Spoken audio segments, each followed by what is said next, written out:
In a few days since terror group Boko Haram attacked a school in Nigeria and captured more than 300 children.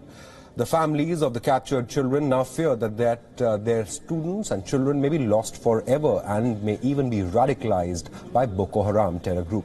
A Nigerian schoolboy who escaped capture from Boko Haram terrorists has now spoken about his kidnapping and his escape.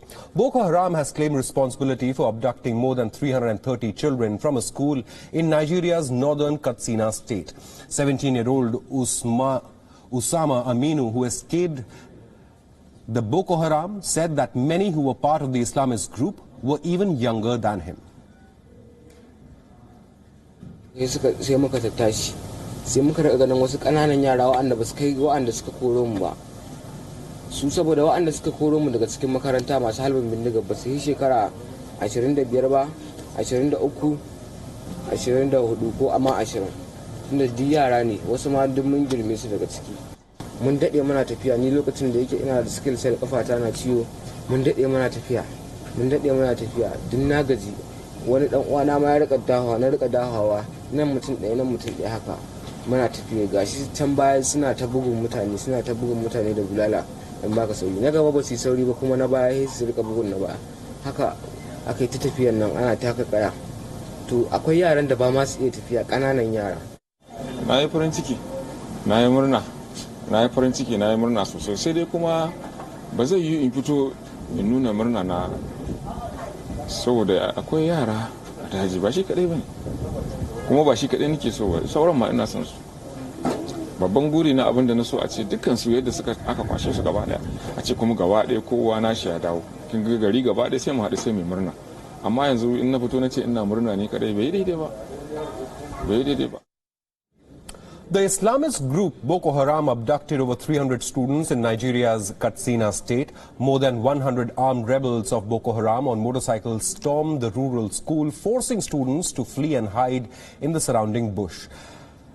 A number of boys were able to escape, but many were captured, split into groups and then taken away. According to sources, the Islamist group recruited 3 local gangs for the kidnapping. Nigeria's police, Air Force and the army have initiated a joint rescue operation after the military engaged in gunfight with the Boko Haram after locating their hideout in the Paula forest. The kidnappings occurred in the home state of President Buhari, who condemned the attack and ordered security to be stepped up in schools. Buhari has made the fight against Boko Haram a priority of his administration, but the security situation in Nigeria has deteriorated ever since he took charge in 2015. This latest incident brings back memories of Boko Haram's 2014 kidnapping of more than 270 girls from a school in Chibok. Since then, about half of those girls have been found or freed, and an unknown number are believed to have died. The Boko Haram unleashed a wave of terror starting 2009 in northeast Nigeria before spreading to Niger, Cameroon and Chad.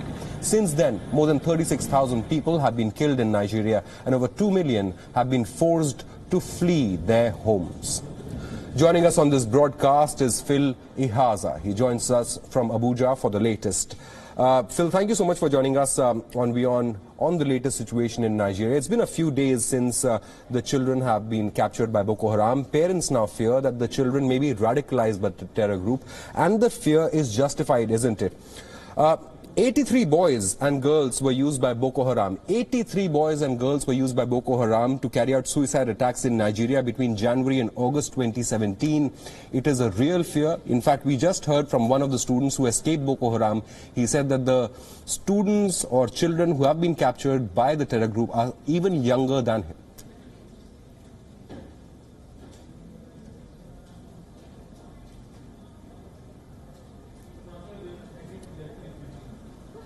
Well, that's true. We've heard from some of the rescued students how that many of the boys are actually very young. Even some of them are younger than the teenage age, and many of them, in fact, some of the rescued ones are saying they're actually more than the 333 number that is given by the governor of the state, Katsina State. So, following the official number, it's still over 300. By the government. We also know that the governor has tried to play down the claims or debunk the claims by the Boko Haram sect, saying that they are directly involved. The governor says, according to security information available at the moment, they've not discovered the indirect links of the Boko Haram insurgents to the local gangs that actually carried out this particular attack. But they're still monitoring it, but he hasn't ruled out an external assistance, of course, to this kidnap. He also says that the place is cordoned off. The military is keeping an operation in check, but they will not fire even a gunshot because of the number of children involved, and they are in talks with the people in question, the local gangs in question, who are holding these children in different parts of the state, and they're definitely going to bring the boys back home alive. That's the hope they're giving.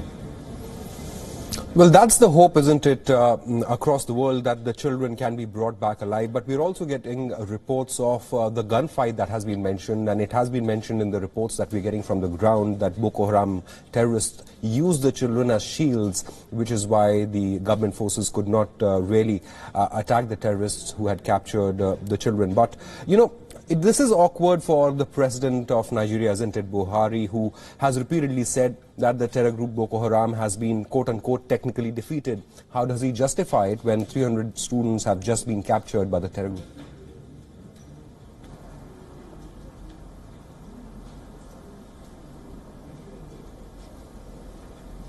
Well, it's actually indeed an unfortunate incident, and it's also one that puts a hole to the statement of the government, saying that they've decimated the sect, Boko Haram, over the past years, especially since he came into office in 2015.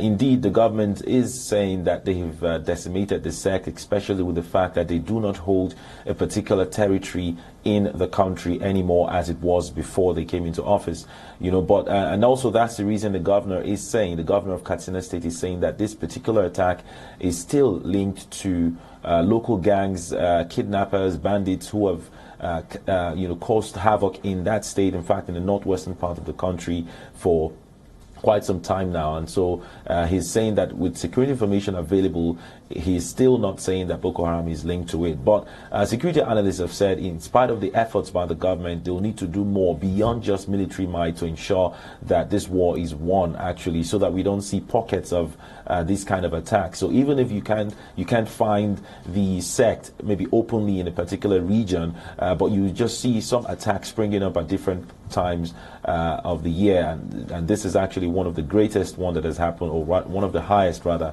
that has happened in recent times. You know, Boko Haram literally means, quote-unquote, Western education is forbidden.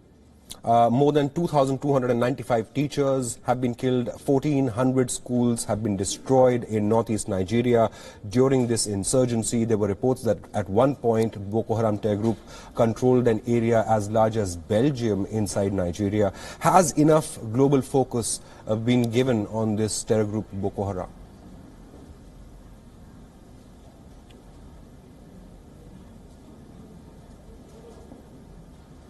Indeed, Boko Haram actually means Western education is forbidden, or it's a sin, and that's where the name was coined from. And yes, indeed, according to those figures you gave, those statistics, they have wreaked havoc in terms of the education system, especially in the northern part of the country, considering the number of children they've abducted, the number of schools they've destroyed, and properties. We also know that in the past few days, some of the northern states, especially the ones connected to Katsina State, have closed their schools indefinitely. That has also affected a lot of students who were preparing or already writing their final exams to close up for the year into the next year. So it has indeed put a lot of question marks on the education of that region in Nigeria. Lots of millions of out-of-school children are, you know, also linked to the insurgency, the fact that it has affected them from going to school. So yes, indeed, the insurgents have done a lot of harm when it comes to the educational sector, but we're hoping that the efforts by the government really will bring their activities to a halt, starting from this particular incident where we still have a lot of those children in the forest. According to the governor, they are now in Zamfara forest, which is close to, which shares a border with Katsina State, and they are still in talks with them to ensure that they are released in no time.